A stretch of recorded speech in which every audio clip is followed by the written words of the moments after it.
We are technically past Larry David's cutoff for when it is acceptable to wish somebody a happy new year, but it's our first episode of 2026, so I'll do it anyways. Happy New Year to you. Glad to be back with you for a brand new episode of the On Fire podcast with Derek Togerson. I am Darnay Tripp. Derek, how do we find you on this second Thursday of 2026?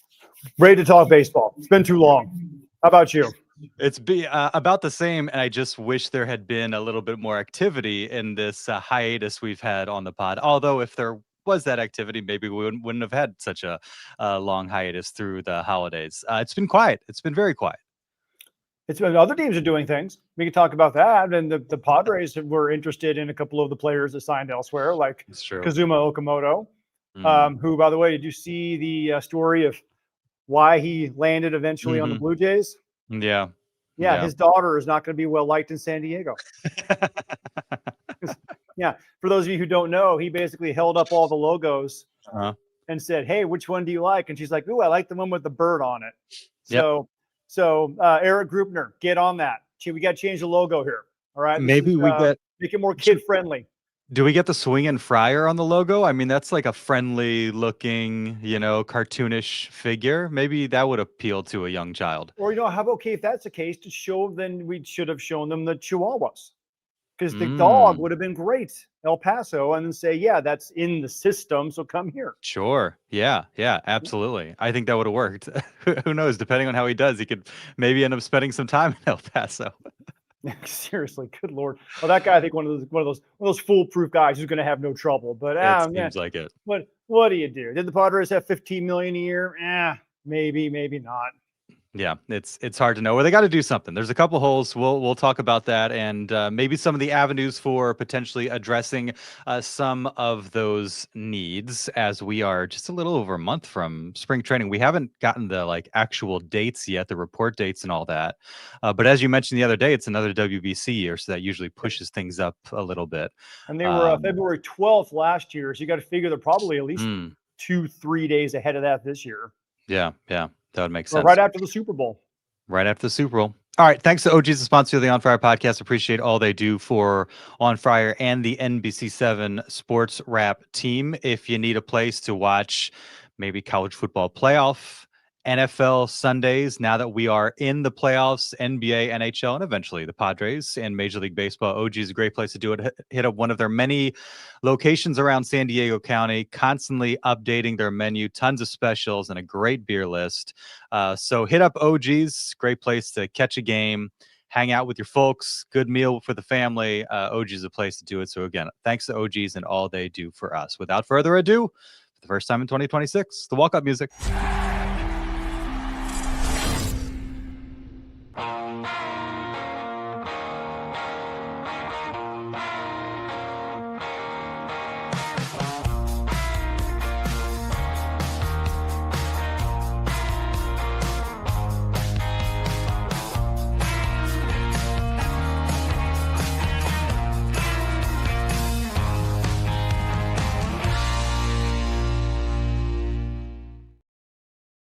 It is the On Fire podcast brought to you by NBC7. He is Derek Togerson. I am Darnay Tripp. Pleased to be back with you once again. 2026 is here. Spring training not too far off. Padres with some work to do. It was exciting when the Michael King news broke. Sungmun Song. You're like, all right, we got some action. There were some interesting kind of minor league type signings. And then, fittingly around the holidays, things kind of get quiet.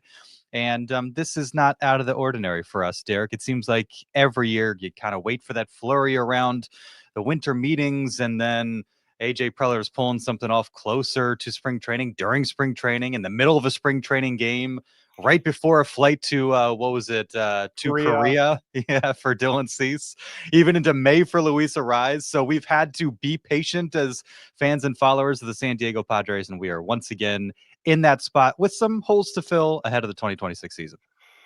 Yeah, it never ends. I mean, name a perfect team.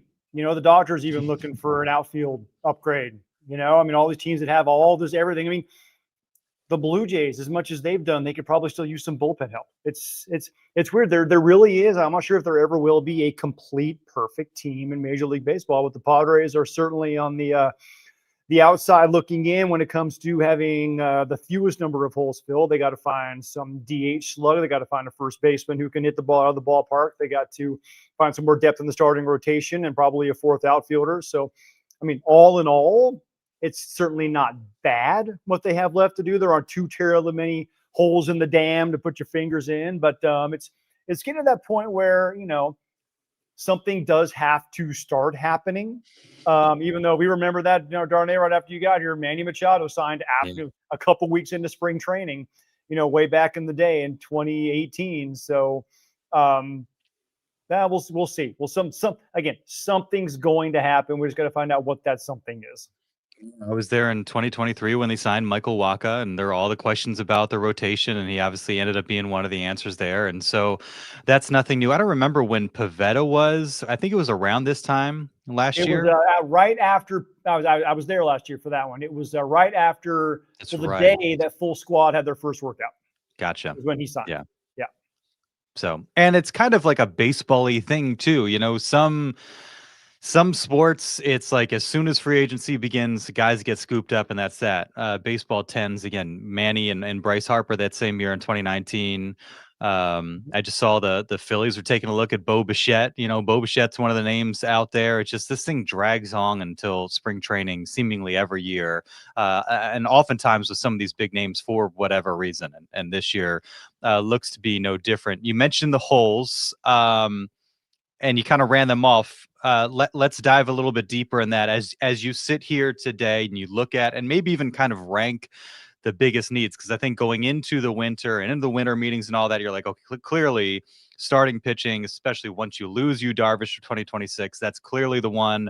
Right there is first base, maybe some reliever help after losing Robert Suarez. Like, how would you handicap or kind of rank like the biggest needs for the Padres as we stand right here on the 8th day of 2026? Starting pitching is always the most important thing in baseball, so one has to be starting pitching. Finding that at least that fifth and sixth guy in the rotation, assuming again that Michael King, Nick Pivetta, Joe Musgrove, Randy Vasquez, some version of those four guys are going to be in your rotation in some order 1 through 5. Finding a guy who's probably slots in as your fourth starter is going to be is very important. And then finding those depth guys, you know, like who's going to be 6, 7, 8. Does JP Sears go back to how he looked his first couple of years with the A's? Because he can, if he's that guy, he's a very serviceable starting pitcher at the major league level, especially if he's your fifth starter. That'd be great. So finding those guys, that's number one. Not too far behind that, I would put finding a guy who can play first base and DH and hit the ball out of the park consistently. One, I saw that the Astros are thinking about floating Christian Walker and or Isaac Paredes. I would very much look into one of those guys. Walker, again, at $20 million a year, probably out of their price range. Harder to move. So Paredes is a guy who's from Mexico, doesn't get on base a whole lot, but he has a lot of pop in that bat. He's controllable for 2 more years. That Paredes is a guy I would seriously look at, especially if the Astros are in a position now where they're kind of like, we got to do something because we have a surplus of infielders. So that's a guy I would certainly look at bringing in to play first base and platoon as a DH. And Luis Arraez is still out there. You know, that's still certainly an option that they can go back to looking at. Doesn't help your slug. Sure as hell helps your clubhouse chemistry. Everyone in the clubhouse loves that guy. So those would be the 2 things I would look at as the number 1 stuff. The stuff after that, you can find a fourth outfielder. You can find your depth pieces. They'll be okay in that regard. AJ is really good at finding those kinds of guys. Yeah, especially when it comes to the bullpen. And, you know, do you really need to replace Robert Suarez? Or do you just bump Mason Miller up? You got Adrian Morejon, you got Jason Adam. Yeah, you're good there. Yeah.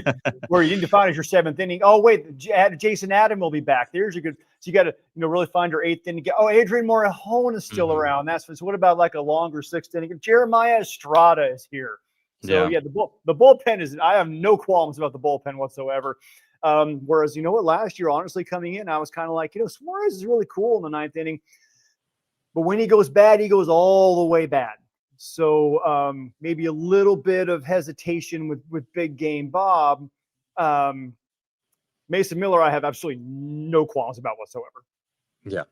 No, I agree. And it's just kind of like, what is the profile if they add to the bullpen? What is the profile of that guy? And you mentioned a long reliever. That seems to be Yeah. a good option there. You So did you is even mention Kyle David Hart that Morgan guy? as well?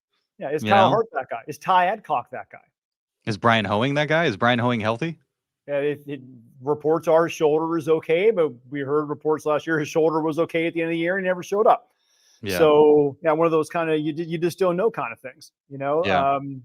It's they've got that's the thing is they've got tons of options in that regard that have all shown they can be effective at the big league level. Um, got one person in the chat saying bring back the sprinkler, Luis Arraez, I like and it. you mentioned first baseman needing some slug, and it just doesn't it does from a clubhouse standpoint, like you said, but especially with limited funds, it'd be one thing if this team was flush with cash. You'd say, oh yeah, let's find somebody that's got a little pop, and we'll bring back Luis Arraez. I just don't know, is there enough to do both, and for that reason it just doesn't make a whole lot of sense to me to bring Luis Arraez back, especially coming off of the year that he had. It can tend to be like, surprisingly enough, especially once they got O'Hearn, a very lefty heavy lineup. And so that's when thinking about an addition. Now I'm going to say all this and say, hey, Nathaniel Lowe's still out there. And I really like the idea of Nathaniel Lowe Yep. to potentially be kind of a Ryan O'Hearn replacement, a World Series winner. He's got a Silver Slugger and a Golden Glove as well, a Gold Glove as well. So, but with he at least provides some of the slug that Luis Arraez will leave on the table there. To me, the reunion doesn't make a ton of sense. And again, it's not because he's a bad baseball player. It's just what's the profile of the guy that the Padres need. And their biggest need offensively, finishing 28th out of 30 teams in homers last year.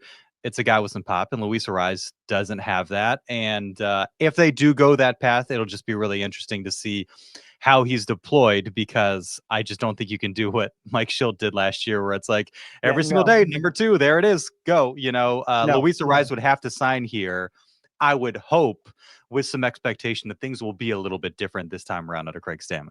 Yeah, no, and you need to earn your spot top of that order. You need to be able to show that you can stay there. Now, let me ask you this, because our boy Mikey Chappie here is giving us a couple of very good names that I was actually thinking of as well. One, what if they brought in Luis Arraez and Marcell Ozuna to be your right-handed hitting slug first base? No, I can't really play first base. He's a DH and only a DH, and maybe occasional rotational outfielder if you start feeling saucy that day. If you can get him, Arraez and Ozuna for a total of $20 million, would you do that? And then the other guy that I was looking at, I think this could be this year's version. Now, he has a much longer track record than Nick Pivetta, but a guy who's a veteran guy, kind of under the radar, Chris Bassett. Chris Bassett is still out there. He was very effective for the Blue Jays last year. He was very effective for the Mets a few years before that. He's getting up there in years. He's still available. Not sure what he'd be. This is one of those guys who he's either treading on his reputation and wants the kind of money he's been getting, the $20 million a year or so, or he understands that he's got a little long in the tooth. He's got a lot of tread off the tires. Maybe he takes a little bit less to come and continue to pitch, knowing that in an organization like San Diego, he's going to be in the starting rotation and have to earn that spot. So that's one of those kind of interesting cases where what does he really want versus what the Padres can actually offer him. And if they line up, that would be a great signing to make your fourth starter.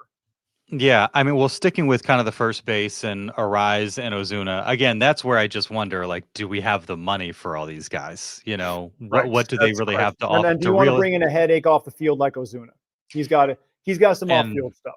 And there's that as well, which is going to ruffle a fraction of the fan base at the very least. You mentioned 35 years old, a 118 OPS plus season last year, 19 home runs. Like, you could work with that. 39 homers the year before, 40 the year before that. And so if you got a little bit more than what you got last year, that would be a huge asset to the team. Let me ask you this. Another idea. And this one is wild. It's wild simply because of who you're doing it with. What if the Dodgers land Kyle Tucker? They have floated the idea of trading Teoscar Hernandez. And Teo, I would bring in here to be a DH in a heartbeat because the dude can hit. He's well liked in the clubhouse. He's one of the worst defensive outfielders you're ever going to find. So if you take him out of the outfield and just let him hit, I think he's a 30 home run guy still. And he's only, 31, 32 years old for as long as he's been around. What if you, and I know the last time this happened was the Matt Kemp thing, and you typically don't trade with your division rivals, especially that division rival. But if you can pry Teoscar out of there and have him help you against that club, I would legitimately entertain the idea. What say you? What I say is, let's see, 13 luxury tax payroll, currently at 19. Although, does that alter after a trade when you're only taking on the last few years of a contract? The whole average value is what you add onto it, unless you can get the Dodgers to pay some of that down. Yeah. Do the Dodgers have the money to do that? I don't know. It's gonna be rough. It's gonna be tough on them. He's at 13. You get to pay half of it, and you're looking at $12 million on the CBT. Well, payroll 13 14.7, 16.9, and then a club option for 28 at 15.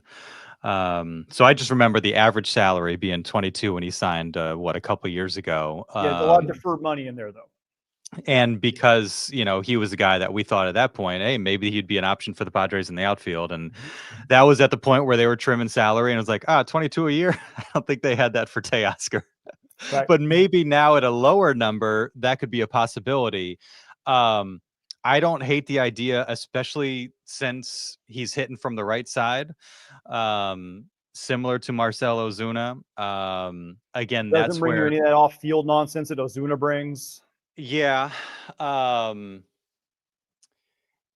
So who's your first? Now, there's so many different possible combinations here. Yeah. Well, Gavin Sheets has right of first refusal at first base at that point.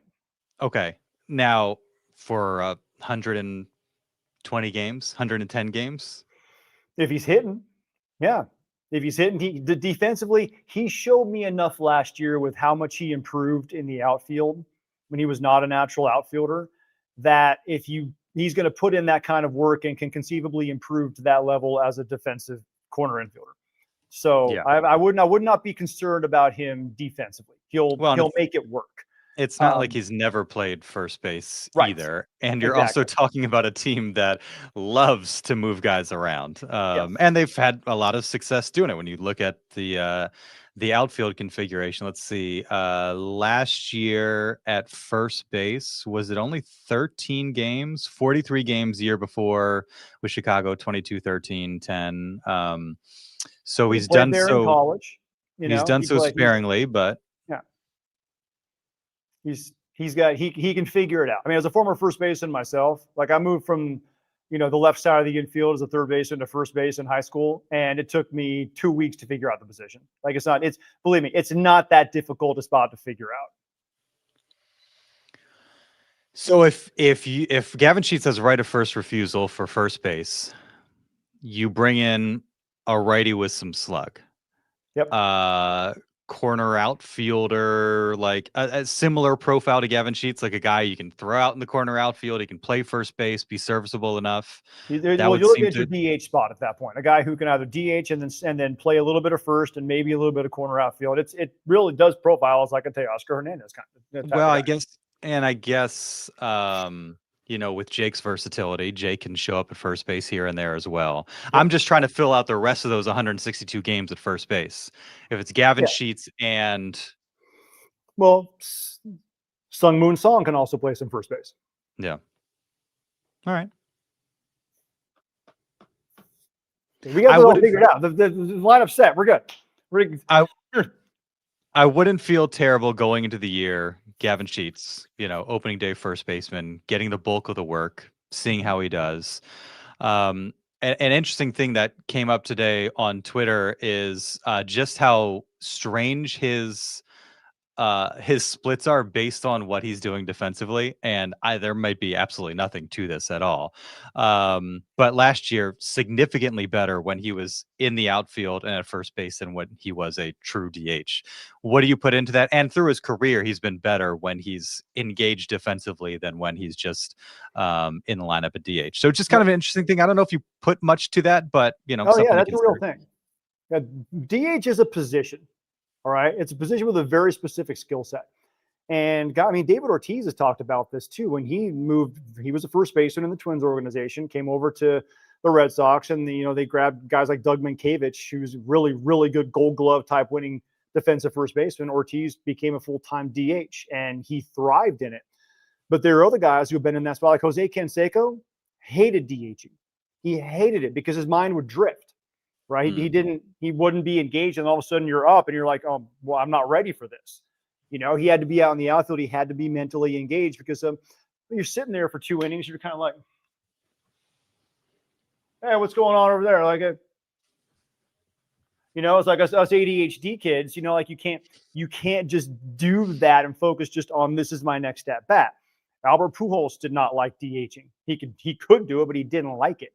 So it's you have to be wired a certain way, kind of like being a closer. A lot of guys can pitch out of the bullpen. Very few guys can pitch out of the bullpen in the 9th inning. It's a different mindset. It's a different mentality. See, that's very, very real for a lot of players. And that's why I think Sheets is probably not a traditional DH. He's one of those guys who has to be more consistently engaged in the game just because of the way he's wired upstairs. Yeah, Sheets, and this is just last year, got the bulk of his plate appearances as a DH, 223 at-bats with a 623 OPS, 216 at-bats playing left, 823 OPS, just 45 playing first with a 965 OPS. There you go. Give me 130 games of Gavin Sheets at first base with a 900 OPS. Problem solved. So he had about 1/5, 1/6 of the at-bats at first compared to what he had at DH, and the same number of home runs. Yeah. I'm telling you, it's real. One of the few times I agree with something on Twitter. It is like playing DH is like it's a skill set. It really is. You have to have a certain skill set to be able to handle that position. As I've always been mad at the Hall of Fame voters who say like Edgar Martinez, he only, was only a DH. He didn't play, but yet he played a position, and it's a very difficult position for a lot of guys to play. Yeah. You mentioned Bassett as well. That's a guy that's gotten a lot of chatter as well amongst Padres fans. That would seem to fit kind of the profile of some of the guys they've brought in, like Michael Wacha in the past. Been around for a little while, veteran guy. Has obviously had some success. Have him, towards the bottom of the rotation. I would feel, in terms of just kind of security blankets, that'd be a great one when you're looking at what are you going to get from Matt Waldron? Who is JP Sears? What's Johnny Brito been up to? Who Tristan McKenzie now? Like, it's a whole lot of, I don't know. He would solidify things there, I think, a good bit. Well, the Blue Jays were going to bring Bassett back, and then they signed Dylan Cease and Cody Ponce. So there's really there's no room for him, more or less. So it's not like he's pitched his way out of there. They just wanted to give him a little younger, a little more dynamic. He still had, what did he have last year? It was a 11-9, 3.96 ERA, buck 1.33 WHIP, darn near 9 strikeouts for 9 innings. It's playing in the American League East, where the offenses are a lot more potent top to bottom, and you have a lot more pitchers type parks. You're playing. Rogers Center is a hitter's park. Fenway Park is a hitter's park. The new Yankee Stadium is very much more a hitter's park. Bring him out here. Shoot, he might be even better than he was last year. If you're number 4 starter, which is what he would be with the Padres, if he's got a sub-4 ERA, you're doing pretty well for yourself. So again, what's it going to take to land him is going to be the question mark. And if he's a guy who continues to linger into the first week of spring training, that's when AJ pounces and says, hey, man, look at what we did for Pivetta last year. Let's do one of those type of deals, or we're going to guarantee you, $30 million. It's going to be broken up really funky, and that gets us something that's underneath the CBT that we can deal with an out after 2026 Right, if he exactly. has a 3 ERA season. Spotrac has his market value as a 15.6 average annual salary, so about 2 and 30 or 31. So, and and he's 35 years old, I want to say. Yeah, he is 36. He'll 36. turn 37 in February. And so this is very likely his last chance at a contract. So does he go for the guaranteed payday? If somebody offers him, you're locked in 3 years, 15 per, is he more likely to take that than kind of a squirrely deal where maybe there's some upside after a year or two, but you're making $2 million this year? Well, who's going to give him that? Give him what? Give him the here's your $3 million for 45. Who's going to give him that straight up? Yeah, I don't know. Like you said, I mean, he's had a good year, been a reliable guy. And especially, Ranger Suarez is still available. Framber Valdez is still available. You got some big guns out there in the free agent pitching market that are they're signing before Chris Bassett does.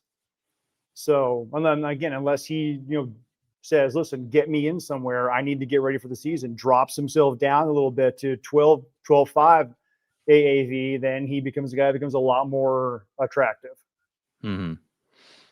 I would love for them to figure out a way and for it to make sense to get a guy that you loved during trade deadline season in Eugenio Suarez, but I'm not sure about that. The way he swung the bat last year, he's out of their price range. Yeah. Unfortunately, it's just too bad. I can see him going back to Arizona. That's or re-signing in Seattle. Yeah, it's those places as well. Or go back to Cincinnati. He had some really good success with the Reds for a while too, and they certainly need some offensive pop. Yeah. Trade Darvish for Freddie Freeman. Yes, done. Next.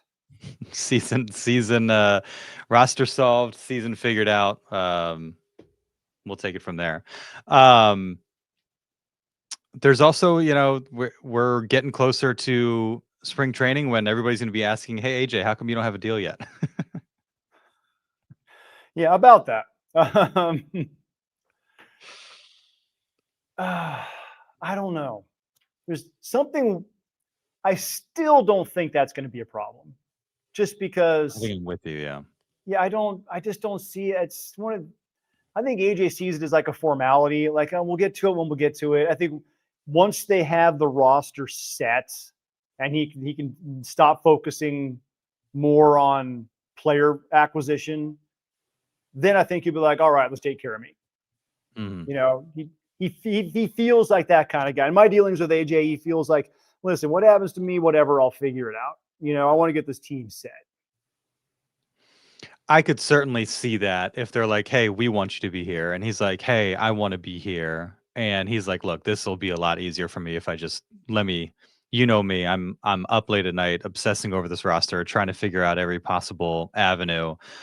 You're going through the holidays and everything as well. It's just easier for me if we hold off. Let's get to spring training. Let's get to opening day. And then we can kind of hammer something out. I could see that being a possibility. He'll be in one of the 2 suits he owns down there in the dugout on opening day, and we will be talking to him about his new contract extension. Exactly. I could absolutely see that. But again, as we said before, the longer this goes, the more room there is to be like, this is a little bit squirrely. I don't know. It just seems now if Mark Loretta is shadowing him a lot more during spring training, then we might be going, hang on a minute. If they're like, hey, we want you guys to talk to Josh Stein today. Josh should be good at that job. I honestly believe Sure, that. Yeah. But we haven't talked to him, in one of those scrums under the overhang there in Peoria. That'd be a little bit new. So I've done the Padres social hour used to be a thing way back in the day, and I would go on there and host that. And I've talked to Josh a few times on that show. He's a sharp cat. Yeah. So just another one of these subplots. How devastated were you when the Kazuma Okamoto news broke?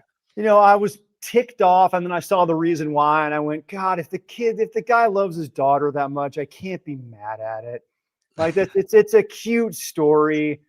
I was like, oh, fine, fine, whatever. Have fun. Now, according to Dennis Lynn's reporting yesterday, it didn't sound like the Padres were particularly close. It's they were in the mix, but they're not giving up $15 million a year. They don't have that in the tank. Yeah. So it comes down to what they can offer versus what the Blue Jays feel comfortable offering. It wasn't going to happen. Yeah.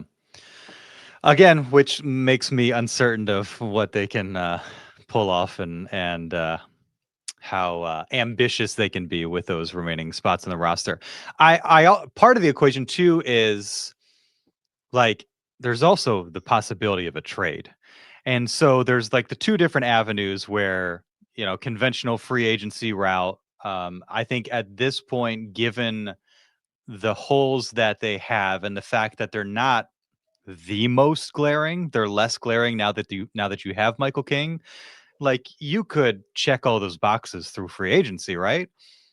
You could also do so via trade. And so obviously that opens up a world of possibilities, like you mentioned with Teoscar Hernandez, of what could be possible.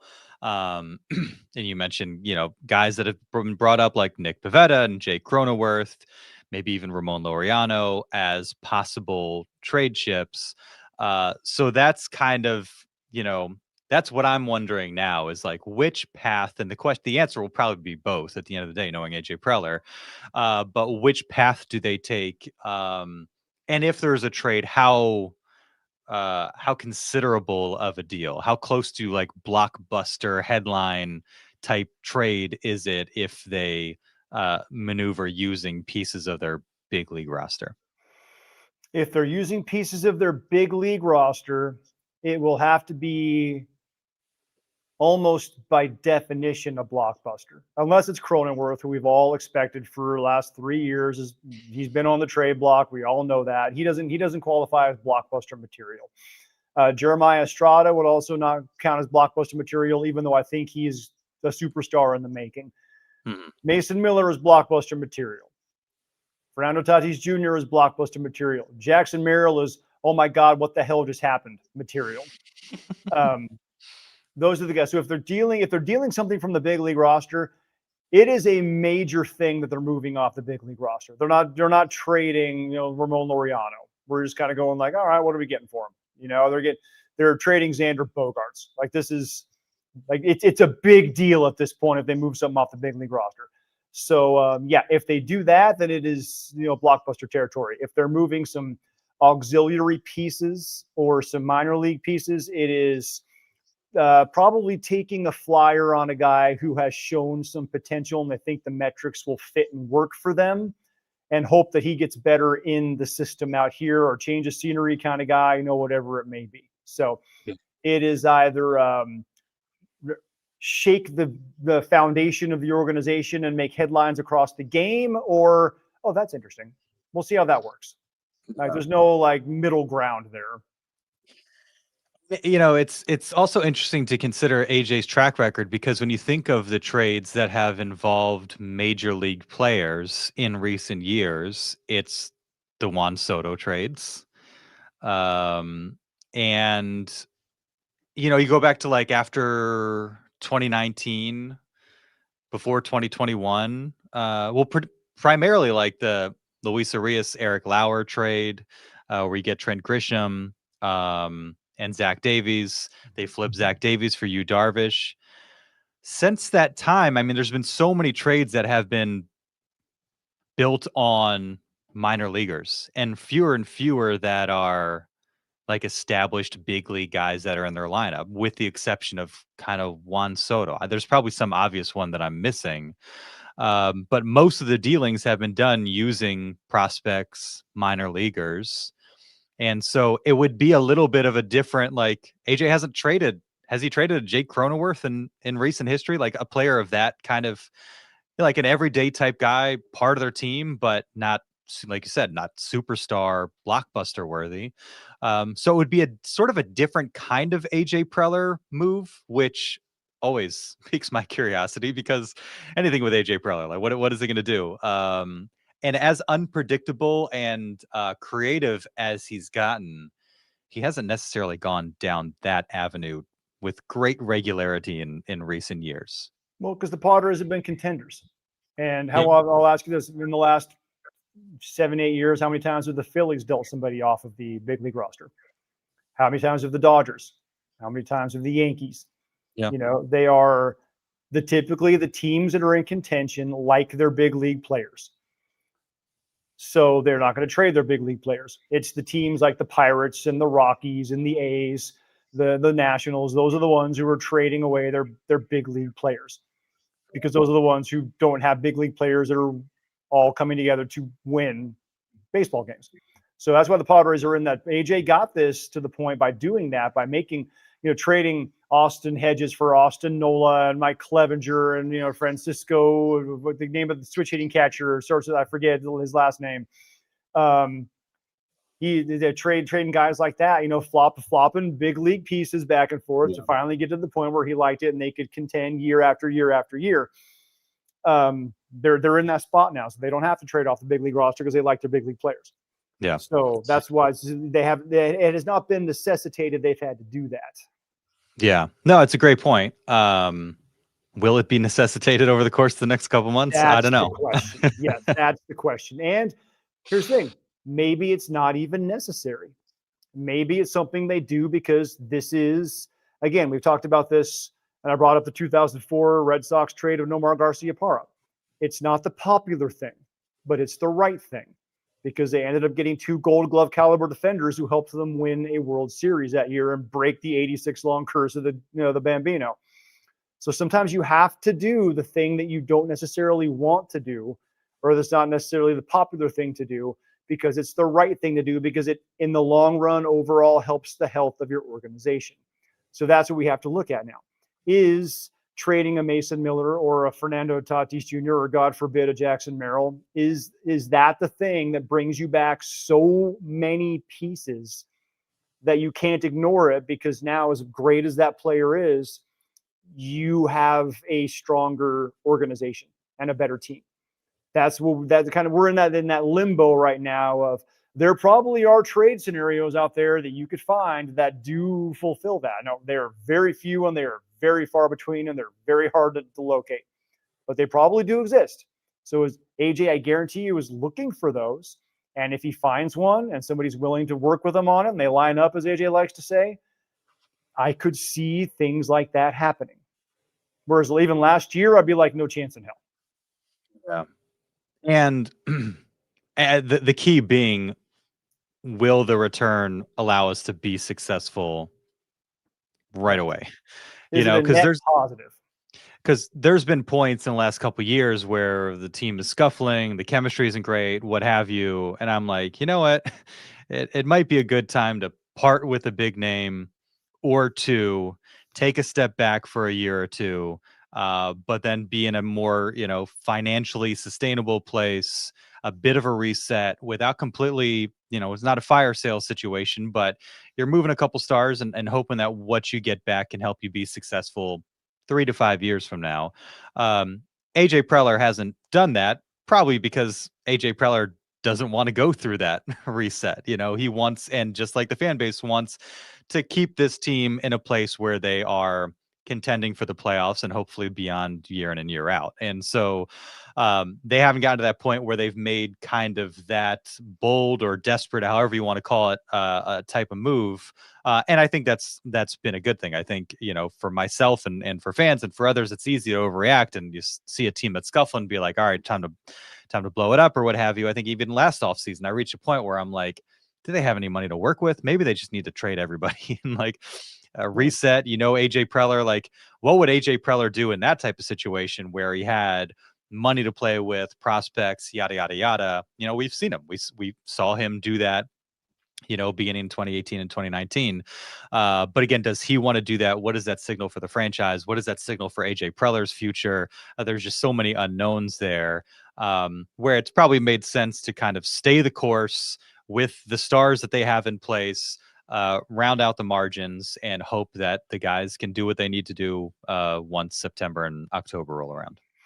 Yeah, that's the rough part, is going in knowing that you have some problems, but also knowing that the guys on the roster, if they play to their potential, iron out those wrinkles pretty easily on their own. If Manny Machado is Manny Machado, you don't have to worry about this. If Xander Bogaerts is Xander Bogaerts, you have to worry about this. If Jackson Merrill is healthy, you don't have to worry about this. If Fernando Tatis Jr. is got the 6 inches between the ears all figured out, you don't have to worry about any of this. You know, that's the thing, is are the answers on the roster right now? Yes and no. It's yes, they're there. Will they show up? That's the problem. Yeah. So if you sitting here where we're at, knowing that there's some tinkering on the roster, like your overall, how at peace are you with where the Padres are? Because I think, especially after Michael King, Sungmun Song, like, okay, they made some moves. They made some, especially with Michael King rounding out the rotation to a degree. You still could use another addition. But going into the offseason with like most of your lineup kind of set, position players in place. Yeah, I sit here in early January. I'm like, all right, I think they're in a decent place. Like I think better now than I did a year ago, going into a year where they ended up winning 90 games. I think given some of the consternation that always comes through the winter, end of the season, of course, Mike Schilt leaving, it was just a weird start to the offseason. A lot happened. The Yu Darvish news, Padres fans, they took a few punches there, but now we sit here and, there's obviously a little bit more financial flexibility than we realized, as evidenced in the Michael King deal. I sit here feeling, month plus from spring training, knowing AJ Preller's going to do some AJ Preller things. I'm like, all right, they could be in pretty good shape. Yeah, that's the thing. I think to answer your question, what level of peace do I have? It's pretty high, because also, like, if this is what you went into spring training with, you're probably going to be all right. But you also know this is not what you're going to spring training with. Something else is coming down the pipeline. That's not what you're going to break spring training with. It might be what you go to spring training with, but knowing what that's AJ a good does. point. Something. So it's not what the entirety of spring training is going to be. There's going to be somebody else is walking through that door at some point. Probably a few somebodies are going to be walking through that door at some point. So yeah, I don't see. Remember, it's the 2021 trade deadline. Nothing happens, and we all kind of go, "What's going on?" That will never happen again. AJ learned his lesson. There's more things are coming down the pipeline, so we just have to kind of wait and have some patience to see what those things are before we get the full picture of what this offseason outlook was going to look like and how they executed the plan that they put together. Yeah.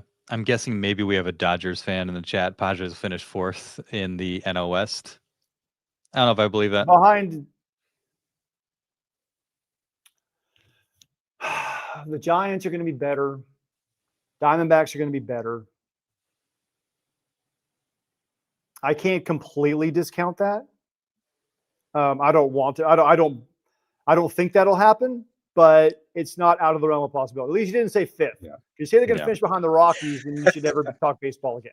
But that is something that actually is in the realm of possibility. Yes. That was said of the Padres last year as well. And I don't. What are the Diamondbacks gonna be? If they don't get Suarez back and they've had some attrition in their roster, is there a Ketel Marte trade coming? That's the other part, and it's. They brought Merrill Kelly back. They're going to lose Zach Gallen. Mm-hmm. Do some of their young arms step up? Troy Lovullo is just such a good skipper. Mm-hmm. They don't have Josh Naylor again. With that club, they are always, as we've seen, they're pesky. With Lovullo at the helm, they are just pesky. So they could have one of those years where they, like 2023, completely overachieve. So if you're picking between the Giants or the Diamondbacks, which one's going to finish above the Padres? I would probably go with the Giants, because they have a rookie manager who's never spent a day in the professional ranks, but they've got a full year of Rafael Devers. They're improving in a lot of different areas. They may end up with Kyle Tucker. You just that plus that's a team that has always just kind of been a thorn in the Padres' side, if not having them completely under their thumb when Bruce Bochy was the manager there. So they're another wild card. But now, would I pick them right now to finish above the Padres? No. I think the Padres are still number 2 in the division. But if either of those teams or both of them came up and passed them, I could certainly see a path to that happening. This just popped up from a guy that you love, and Jim Bowden. Mm-hmm. I said sarcastically, yes, I know. Slightly tongue in cheek. And this is from The Athletic, and I don't know, but this is obviously after the King and Sungmun Song editions. Padres lost Suarez, Cease, O'Hearn, have done very little to improve the team this offseason. At King, Song, division where the Dodgers have added Edwin Diaz, Giants have reinforced their starting pitcher depth. So it looks like the Padres are slipping down the NL West pecking order. Need to add at least one more starting pitcher and should be targeting Zach Gallen, Lucas Giolito, or Chris Bassett in free agency. Sure. There is still time to field a better roster or for incoming rookie manager Craig Stammen, but for now it looks like they're going in the wrong direction. Okay. I don't know if I completely buy that. Not to say that there aren't areas of concern. He's putting an awful lot of stock on Ryan O'Hearn there. Ryan O'Hearn did not do a whole lot for the Padres. Well, and losing Suarez, but also ignoring the fact that Mason Miller, as you laid out earlier, they're able to kind of fill out. This is my contention with guys like Bowden is they look at things on a stat sheet and go, okay, this guy's gone, this guy's gone, this guy's gone. They didn't replace any of these guys. Don't even look at the fact that there's an internal option that's even better. Like they don't pay attention to what's actually happening because they have to look at all 30 teams. But then they make these generalizations based on fluff and surface level analysis of this crap. Like that's flat out not true. Losing Suarez is not that big a deal. As much as I like the guy and he was an all-star for a couple of years, their ninth inning situation is better now. And they have not lost anything in the 6th, 7th, or 8th. So I don't understand why his contention would be that they are somehow like haven't done anything to address the fact that they lost Robert Suarez. They elevated the best closer in the game, who was not even closing for them. So it's how is that not addressing your 9th inning issue? I would say the one thing I do agree with there is those 3 starting pitchers that he named. I would welcome any of them. That would be fantastic.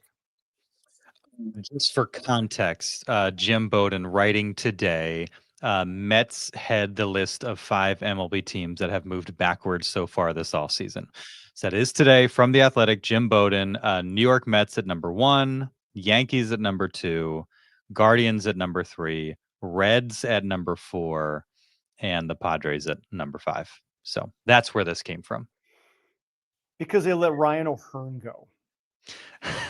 And Dylan, he mentioned Dylan Cease as well, but it was not a very good Dylan Cease. Right, exactly. It was not a good Dylan Cease.